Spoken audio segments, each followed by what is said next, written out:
Good morning. അപ്പോൾ നമ്മുടെ ഇന്നത്തെ കറി എന്ന് പറയുന്നത് ഉരുളക്കിഴങ്ങും സവാളയും ചേർത്തുണ്ടാക്കുന്ന ഒരു കറിയാണ്. ഉരുളക്കിഴങ്ങും സവാളയും ചേർത്തിട്ട് ഇങ്ങനെ കറി ഉണ്ടാക്കാൻ പറ്റുമോ എന്ന് ചിന്തിക്കുന്നുണ്ടാവും. ഇങ്ങനെയും കറി ഉണ്ടാക്കാം കേട്ടോ. നമുക്ക് ചോറിൻ്റെ കൂടെ കഴിക്കാനോ അപ്പത്തിൻ്റെ കൂടെ കഴിക്കാനോ ഒക്കെ വളരെ നല്ല കോമ്പിനേഷനാണ് ഈ ഒരു കറി. അപ്പം, ഇടിയപ്പം അതുപോലെയുള്ള കാര്യങ്ങളും ചോറും, ഇതാണ് ഇതിൻ്റെ കോമ്പിനേഷൻ വരുന്നത്. അപ്പോൾ തേങ്ങ അരച്ചിട്ട് തന്നെ ഉണ്ടാക്കണം കേട്ടോ. തേങ്ങ അരയ്ക്കാതെ ഉണ്ടാക്കിയിട്ടുണ്ടെങ്കിൽ ടേസ്റ്റ് ഉണ്ടാവില്ല. തേങ്ങ അരച്ച് തന്നെ ഈ ഒരു കറി ഉണ്ടാക്കിയിട്ടുണ്ടെങ്കിൽ നല്ല സൂപ്പർ ടേസ്റ്റാണ്. നിങ്ങളെല്ലാവരും ഉറപ്പായിട്ടും ഒന്ന് ട്രൈ ചെയ്ത് നോക്കിക്കോളൂ. നമുക്ക് നമ്മുടെ ഉരുളക്കിഴങ്ങും സവാളയും എങ്ങനെയാണ് കറി ഉണ്ടാക്കുന്നത് നോക്കാം.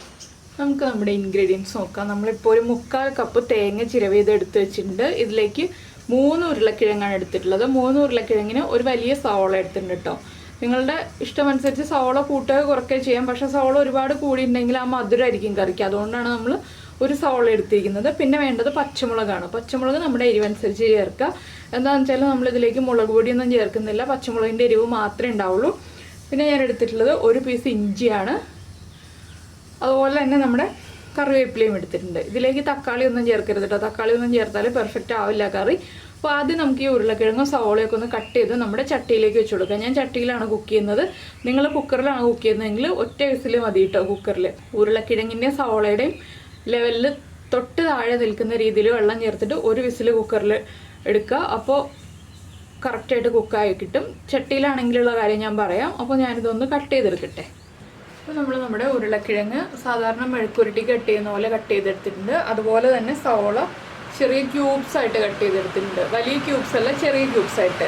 ഇഞ്ചി പൊടി പൊടിയായിട്ട് മുറിച്ചു. അതുപോലെ തന്നെ നമ്മുടെ പച്ചമുളക് സ്പ്ലിറ്റ് ചെയ്തെടുത്തിട്ടുണ്ട്. കറിവേപ്പിലയും നമ്മൾ എടുത്ത് വെച്ചിട്ടുണ്ട്. ഇനി നമുക്ക് ഉരുളക്കിഴങ്ങും സവോളയൊക്കെ കുക്ക് ചെയ്യാൻ വയ്ക്കാം. അപ്പോൾ നമ്മൾ ഉരുളക്കിഴങ്ങൊക്കെ വേവിക്കാനായിട്ട് ഒരു ചട്ടിയിൽ വെള്ളം വെച്ചിട്ടുണ്ട്. അതിലേക്ക് നമ്മൾ കട്ട് ചെയ്ത് വെച്ചിരിക്കുന്ന ഉരുളക്കിഴങ്ങ് ഇട്ട് കൊടുക്കാം. ഇത് നമുക്ക് ഇടിയപ്പത്തിൻ്റെ അപ്പത്തിൻ്റെയൊക്കെ കൂടെ കഴിക്കാനും അതുപോലെ ചോറിൻ്റെ കൂടെ കഴിക്കാനും ടേസ്റ്റാണ്. ഏറ്റവും കൂടുതൽ നമുക്ക് ബ്രേക്ക്ഫാസ്റ്റ് റെസിപ്പീസിൻ്റെ കൂടെ കഴിക്കാനായിരിക്കും കേട്ടോ ടേസ്റ്റ് ഉള്ളത്. അപ്പോൾ നമുക്കിനി ഇതിലേക്ക് നമ്മൾ കട്ട് ചെയ്ത് വെച്ചിരിക്കുന്ന സവോളയും ഒരുമിച്ച് തന്നെ ചേർത്ത് കൊടുക്കാം. പച്ചമുളകും ഇഞ്ചിയും എല്ലാം ഞാൻ ഒരുമിച്ച് തന്നെ ചേർത്ത് കൊടുക്കുകയാണ്. ഇത് കണ്ടോ, ചട്ടിയിൽ നമ്മൾ വെള്ളം വയ്ക്കുമ്പോൾ ഇതുപോലെ കൂടുതൽ വെള്ളം വയ്ക്കുക. ചട്ടിയിൽ ഉരുളക്കിഴങ്ങ് വേണമെന്നുണ്ടെങ്കിൽ കുറച്ച് സമയം എടുക്കുമല്ലോ, അപ്പോൾ കുറച്ച് കൂടുതൽ വെള്ളം വയ്ക്കുക. ഇനി ഇതിലേക്ക് നമുക്ക് ഒരു 1/2 ടീസ്പൂൺ മഞ്ഞൾപ്പൊടി ചേർക്കാം. അതുപോലെ തന്നെ ഈ കഷ്ണങ്ങൾക്ക് ആവശ്യമായിട്ടുള്ള ഉപ്പും ചേർത്ത് കൊടുക്കാം. ഇനി ഇതൊന്ന് നന്നായിട്ട് ഇളക്കി അടച്ചു വയ്ക്കാം. കഷ്ണങ്ങളുടെ മുകളിൽ നിൽക്കുന്ന രീതിയിലാണ് ഞാൻ വെള്ളം ചേർത്തിട്ടുള്ളത്. കുറച്ച് വെള്ളം കൂടുതലുണ്ട്. എന്താണെന്ന് വെച്ചാൽ ഇത് കുക്കായി വരുമ്പോൾ വെള്ളം കറക്റ്റ് ആയിക്കോളും. അപ്പോൾ ഇതിവിടെ ഇരുന്ന് കുക്കാവട്ടെ. നമുക്ക് ഇതിലേക്കുള്ള അരപ്പ് റെഡിയാക്കി എടുക്കാം. നമ്മളിപ്പോൾ അരപ്പ് റെഡിയാക്കാനായിട്ട് മിക്സിയുടെ ജാർ എടുത്തിട്ടുണ്ട്. ഇതിലേക്ക് നമ്മൾ ചിരവി വെച്ചിരിക്കുന്ന തേങ്ങ ചേർക്കാം. ഇതിൻ്റെ കൂടെ തന്നെ ഞാൻ ചേർക്കുന്നത് ഒരു 3/4 ടീസ്പൂൺ പെരിഞ്ജീരകമാണ്. പെരിഞ്ജീരകം ഇല്ലാന്നുണ്ടെങ്കിൽ പെരിഞ്ജീരകത്തിൻ്റെ പൊടി ചേർത്താലും മതി കേട്ടോ. ഇത് രണ്ടും ചേർത്ത് നമുക്ക് നന്നായിട്ടൊന്ന് അരച്ചെടുക്കാം. നന്നായിട്ട് അരയണം. നമ്മൾ തരിതരിപ്പായിട്ടൊന്ന് അരച്ചെടുത്താൽ പോരാ, നല്ല ഫൈനായിട്ട് തന്നെ അരച്ചെടുക്കാം. അപ്പോൾ നമ്മൾ നമ്മുടെ തേങ്ങയും ജീരകവും ചേർത്ത് ഇതുപോലെ അരച്ചെടുത്തിട്ടുണ്ട്. ഇനി നമുക്കിത് മാറ്റി വയ്ക്കാം. നമ്മുടെ കഷ്ണങ്ങൾ കുക്കായി കഴിയുമ്പോൾ അരപ്പൊക്കെ ചേർത്ത് കൊടുക്കാം. അപ്പോൾ നിങ്ങൾക്ക് ഈ പെരിഞ്ജീരകത്തിൻ്റെ ടേസ്റ്റ് ഇഷ്ടമല്ല എന്നുണ്ടെങ്കിൽ ചെറിയ ജീരകം, നമ്മുടെ സാധാരണ ജീരകം ഉണ്ടല്ലോ, നമ്മൾ തോരനിലും എരിശ്ശേരിയിലൊക്കെ ഇടുന്ന ജീരകം, ആ ഒരു ജീരകം ചേർക്കാം കേട്ടോ, നമ്മുടെ ക്യുമിൻ സീഡ്സ്. പിന്നെ കൂടുതൽ ടേസ്റ്റ് ഈ ഒരു പെരിഞ്ജീരകം ചേർക്കുമ്പോഴാണ്. അപ്പോൾ താല്പര്യം ഇല്ല എന്നുണ്ടെങ്കിൽ മാത്രമുള്ള കാര്യം പറഞ്ഞു തന്നേ ഉള്ളൂ. ഇനി നമുക്കിത് മാറ്റി വയ്ക്കാം. ഇപ്പോൾ നമ്മുടെ ഉരുളക്കിഴങ്ങ് സവാളയൊക്കെ നന്നായിട്ട് കുക്കായി വന്നിട്ടുണ്ട്. അപ്പോൾ നമ്മൾ ചോറിന് കറിയായിട്ടാണ് ഈ ഒരു റെസിപ്പി ഉണ്ടാക്കുന്നതെങ്കിൽ ഇതുപോലെ തന്നെ കഷ്ണങ്ങൾ വയ്ക്കുക. അതിനുശേഷം അരപ്പ് ചേർക്കുക. അപ്പോൾ ഞാനിതിപ്പോൾ അപ്പത്തിന് കറിയായിട്ട് ഉണ്ടാക്കുന്നതുകൊണ്ട് ഒന്ന് ഉടച്ചു കൊടുക്കുന്നുണ്ട് കേട്ടോ. നമ്മൾ ബ്രേക്ക്ഫാസ്റ്റ് റെസിപ്പീസിൽ ഉൾപ്പെടുത്താനാണെങ്കിൽ നമ്മളൊന്ന് ചെറുതായിട്ട് ഉടച്ചു കൊടുക്കുക. എന്താണെന്ന് വെച്ചാൽ നമ്മുടെ കറി ഒന്ന് കുറുകി കിട്ടണമല്ലോ. ചോറിനാണെങ്കിൽ കുറച്ച് ലൂസായിട്ടുള്ള കറിയാണ് വേണ്ടത്. അതുകൊണ്ടാണ് ഉടച്ചു കൊടുക്കേണ്ടതെന്ന് പറഞ്ഞത്. അപ്പോൾ ഞാൻ ചെറുതായിട്ടേ ഒന്ന് ഉടയ്ക്കുന്നുള്ളൂ, ഒരുപാട് ഉടയ്ക്കുന്നില്ല. പിന്നെ ഒരു കാര്യം എന്താണെന്ന് വെച്ചാൽ നമ്മൾ അരപ്പ് റെഡിയാക്കിയപ്പോൾ അതിലേക്ക് 1 ടീസ്പൂൺ മല്ലിപ്പൊടി ചേർക്കണമായിരുന്നു. അത് ഞാൻ മറന്നുപോയി. അപ്പോൾ ഞാനിപ്പോൾ മിക്സിയുടെ ജാറിലേക്ക് 1 ടീസ്പൂൺ മല്ലിപ്പൊടിയും കൂടി ചേർത്ത് ഒന്ന് മിക്സ് ചെയ്തിട്ടാണ് നമ്മൾ ഈ കഷ്ണങ്ങളിലേക്ക് ചേർക്കാൻ പോകുന്നത്. അപ്പോൾ ഇത് നന്നായിട്ട് ഉടച്ചു കൊടുക്കുന്നില്ല കേട്ടോ, ചെറുതായിട്ടൊന്ന് ഉടച്ചു കൊടുക്കുന്നേ ഉള്ളൂ. ഇനി നമുക്കിതിലേക്ക് നമ്മൾ അരച്ചു വെച്ചിരിക്കുന്ന അരപ്പ് ചേർത്ത് കൊടുക്കാം. ഞാൻ മല്ലിപ്പൊടി ചേർത്തിട്ടുണ്ട് ഇതിലേക്ക്. ഇതൊന്ന് മിക്സ് ചെയ്യുക. അതിനുശേഷം ഒഴിച്ചു കൊടുക്കുക.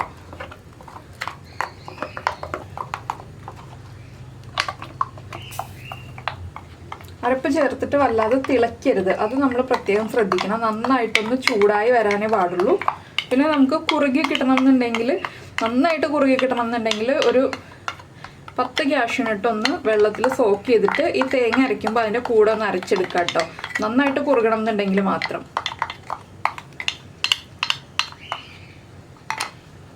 അപ്പോൾ ഇനി അരപ്പും ചേർത്ത് നന്നായിട്ടൊന്ന് ഇളക്കി മിക്സ് ചെയ്തെടുക്കുക. ഈ അരപ്പൊന്ന് നന്നായി ചൂടായി വരണം, അരപ്പിൽ നിന്ന് നന്നായിട്ട് ആവി വരണം. ആ രീതിയിൽ നമ്മൾ ഒരു 2 മിനിറ്റൊക്കെ ഇളക്കി കൊടുത്തിട്ടുണ്ടെങ്കിൽ മൺചട്ടി ആയതുകൊണ്ട് വേഗം തന്നെ ആവി വന്നോളും. അരപ്പ് തിളച്ചു പോകരുത്. നമ്മുടെ ആ മല്ലിപ്പൊടിയും തേങ്ങയൊക്കെ ഒന്ന് കുക്കായി വരണം. അതിന് വേണ്ടിയിട്ടാണ് നമ്മൾ 2 മിനിറ്റ് ഒന്ന് ഇളക്കി കൊടുക്കുക എന്ന് പറയുന്നത്. അപ്പോൾ ഞാൻ അപ്പത്തിനായതുകൊണ്ടാണ് കുറച്ച് ലൂസായിട്ടുള്ള കറിയായിട്ട് വയ്ക്കുന്നത്. നിങ്ങൾക്ക് പുട്ടിനൊക്കെ ആണെങ്കിൽ കുറച്ചുകൂടി കുറുകിയ രീതിയിലുള്ള കറിയായിട്ട് ഉണ്ടാക്കാം കേട്ടോ.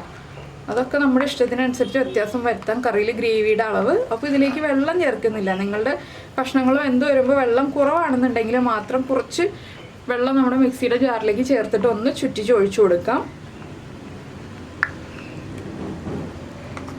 അപ്പോൾ ഇതൊന്ന് നന്നായിട്ട് ആവി വരട്ടെ, നമുക്ക് ഇളക്കി കൊടുത്തുകൊണ്ടിരിക്കാം. അതുപോലെ ഉപ്പ് ഒന്ന് ചെക്ക് ചെയ്യുക. ഉപ്പ് കുറവാണെങ്കിൽ ഉപ്പ് ചേർത്ത് കൊടുക്കുക. എരിവ് ചെക്ക് ചെയ്യുക. എരിവ് കുറവാണെങ്കിൽ 1-2 പച്ചമുളകും കൂടി സ്പ്ലിറ്റ് ചെയ്ത് ചേർത്ത് കൊടുക്കാം. അപ്പോൾ നമ്മുടെ കറിയിൽ നിന്ന് നന്നായിട്ട് ആവി വന്നുകൊണ്ടിരിക്കുന്നുണ്ട്. ഞാൻ ഫ്ലെയിം ഓഫ് ചെയ്യാണ്. പിന്നെ ഒരു കാര്യം എന്താണെന്ന് വെച്ചാൽ, നിങ്ങൾക്ക് ഉരുളക്കിഴങ്ങാണ് ഗ്യാസിൻ്റെ പ്രോബ്ലം ഉണ്ടാകുന്ന ഒരു പേടി ഉണ്ടെന്നുണ്ടെങ്കിൽ നമ്മൾ സവോളയൊക്കെ കട്ട് ചെയ്യുന്നതിൻ്റെ കൂടെ തന്നെ ഒരു 3 അല്ലി വെളുത്തുള്ളിയും കൂടി കട്ട് ചെയ്തിട്ട് ഈ ഉരുളക്കിഴങ്ങിൻ്റെ കൂടെ ചേർത്ത് വേവിച്ച് എടുക്കാം കേട്ടോ. അപ്പോൾ ആ ഒരു പേടി വേണ്ട. ഞാനിപ്പോൾ ഇതിലേക്ക് വെളുത്തുള്ളി ചേർക്കുന്നില്ല എന്നേ ഉള്ളൂ. അപ്പോൾ നമുക്കിനി ഇതിലേക്ക് വറവ് ചേർക്കണം. വറവ് ചേർക്കുന്നതിന് മുന്നേ ആയിട്ട് നമ്മളിതൊന്ന് ഇളക്കി കൊടുത്തുകൊണ്ടിരിക്കുക കേട്ടോ. എന്താണെന്ന് വെച്ചാൽ മൺചട്ടിയിൽ വെക്കുകയാണെങ്കിൽ കറി തിളയ്ക്കാൻ സാധ്യതയുണ്ട്, നല്ല ചൂടല്ലേ. അപ്പോൾ ഒരു 2 മിനിറ്റ് ഒന്ന് ഇളക്കി കൊടുത്തിട്ട് നമുക്ക് വറവ് ചേർക്കാം. അപ്പോൾ തിളച്ചു പോകാതിരിക്കാനാണ് ഇതിങ്ങനെ പറയുന്നത്. അപ്പോൾ ഞാനൊന്ന് ഇളക്കിക്കൊണ്ടിരിക്കട്ടെ. നമ്മളിപ്പോൾ വറവ് റെഡിയാക്കാനായിട്ട് ഒരു പാൻ ചൂടാക്കാൻ വെച്ചിട്ടുണ്ട്. ഇതിലേക്ക് നമുക്ക് വെളിച്ചെണ്ണ ചേർക്കാം. ഈ ഒരു റെസിപ്പിയിൽ വെളിച്ചെണ്ണ തന്നെ ചേർക്കണം കേട്ടോ, അപ്പോഴേ ടേസ്റ്റ് ഉണ്ടാവുള്ളൂ. അപ്പോൾ വെളിച്ചെണ്ണ ഒന്ന് ചൂടായി തുടങ്ങട്ടെ. ഇതിലേക്ക് നമുക്ക് 1 ടീസ്പൂൺ കടുക് ചേർത്ത് കൊടുക്കാം. കടുകൊന്ന് പൊട്ടി തുടങ്ങുമ്പോൾ നമുക്ക് ബാക്കിയുള്ള കാര്യങ്ങൾ ആഡ് ചെയ്യാം. അപ്പോൾ നമ്മുടെ കടുക് പൊട്ടി കഴിഞ്ഞിട്ടുണ്ട്. ഞാനിതിലേക്ക് ഒരു 3 വറ്റൽമുളക് ചേർക്കുന്നുണ്ട്. അതുപോലെ തന്നെ 2 തണ്ട് കറിവേപ്പിലയും ചേർക്കുന്നുണ്ട്. ഇതൊന്ന് കുക്കായി വന്നു കഴിയുമ്പോൾ നമുക്ക് നമ്മുടെ കറിയിലേക്ക് ചേർത്ത് കൊടുക്കാം. നിങ്ങൾക്ക് കറിക്ക് കളർ കുറവാണെന്നുണ്ടെങ്കിൽ ഈ സമയത്ത് ഇതിലേക്ക് ഒരു 1/4 ടീസ്പൂൺ മഞ്ഞൾപ്പൊടി ചേർത്തിട്ട് കറിയുടെ കളറ് കറക്റ്റ് ചെയ്യാവുന്നതാണ് കേട്ടോ. ഞാനിപ്പോൾ ചേർക്കുന്നില്ല, പറഞ്ഞു എന്ന് മാത്രമേ ഉള്ളൂ. അപ്പോൾ നമുക്കിത് കറിയിലേക്ക് ചേർത്ത് കൊടുക്കാം. അപ്പോൾ നമ്മുടെ കറി കണ്ടോ ചൂടൊക്കെ കുറഞ്ഞ് നിൽക്കുന്നുണ്ട്. ഇനി നമുക്കിതിലേക്ക് നമ്മൾ റെഡിയാക്കിയ വറവും കൂടി ചേർക്കാം. ഒന്ന് ഇളക്കി മിക്സ് ചെയ്തിട്ട് ഒരു 10 മിനിറ്റ് അടച്ച് വയ്ക്കുക കേട്ടോ. അപ്പോഴാണ് നമ്മുടെ ഈ വറവിൻ്റെ ഫ്ലേവറൊക്കെ നമ്മുടെ കറിയിലേക്ക് പിടിച്ചു വരിക. പിന്നെ ചൂട് കംപ്ലീറ്റ് മാറിയിട്ട് വേണം നമ്മളിത് ചോറിൻ്റെ കൂടെ ആയാലും പുട്ടിൻ്റെ കൂടെ ആയാലും ഇടിയപ്പത്തിൻ്റെ കൂടെ ആയാലും ഒക്കെ കഴിക്കാനായിട്ട്. ചൂടോടെ കഴിച്ചിട്ടുണ്ടെങ്കിൽ ടേസ്റ്റ് ഒട്ടും അറിയാൻ പറ്റില്ല. ചൂട് മാറിയിട്ട് കഴിച്ചാലേ കറക്റ്റ് ടേസ്റ്റ് അറിയാൻ പറ്റുള്ളൂ. അപ്പോൾ ഞാനിത് അടച്ചു വയ്ക്കട്ടെ. ചൂടൊക്കെ മാറിയിട്ട് നമുക്ക് സെർവ് ചെയ്യാം. അപ്പോൾ നിങ്ങൾക്ക് എല്ലാവർക്കും ഈ ഒരു റെസിപ്പി ഇഷ്ടമായിട്ടുണ്ടാവുമെന്ന് വിചാരിക്കുന്നു. ഇഷ്ടമായിട്ടുണ്ടെങ്കിൽ ഉറപ്പായിട്ടൊന്ന് ലൈക്ക് ചെയ്യണം കേട്ടോ. അതുപോലെ തന്നെ കമൻറ്റ് ചെയ്യാനും മറന്നു പോരുത്. പിന്നെ നമ്മുടെ ചാനൽ ആദ്യമായിട്ട് കാണുകയാണെങ്കിൽ നമ്മുടെ വീഡിയോ പ്രസൻറ്റ് ചെയ്യുന്ന രീതിയൊക്കെ ഇഷ്ടമായിരുന്നുണ്ടെങ്കിൽ നമ്മുടെ ചാനലൊന്ന് സബ്സ്ക്രൈബ് ചെയ്യണേ. സബ്സ്ക്രൈബ് ചെയ്യുന്നതിന് ഈ വീഡിയോയുടെ താഴെയുള്ള റെഡ് സബ്സ്ക്രൈബ് ബട്ടൺ ഒന്ന് ക്ലിക്ക് ചെയ്യുക. അതിൻ്റെ റൈറ്റ് സൈഡിലുള്ള ബെല്ലൈക്കനും ക്ലിക്ക് ചെയ്യുക. അപ്പോൾ ഓൾ എന്ന് പറഞ്ഞിട്ടൊരു ഓപ്ഷൻ കാണാം. ആ ഓളും കൂടി പ്രസ് ചെയ്തിട്ടുണ്ടെങ്കിൽ ഞാൻ എപ്പോഴും വീഡിയോ അപ്ലോഡ് ചെയ്യുമ്പോൾ നിങ്ങൾക്ക് നോട്ടിഫിക്കേഷൻ വരും. അപ്പോൾ നമുക്ക് നമ്മുടെ അടുത്ത റെസിപ്പിയുമായിട്ട് അടുത്ത ദിവസം വീണ്ടും കാണാം.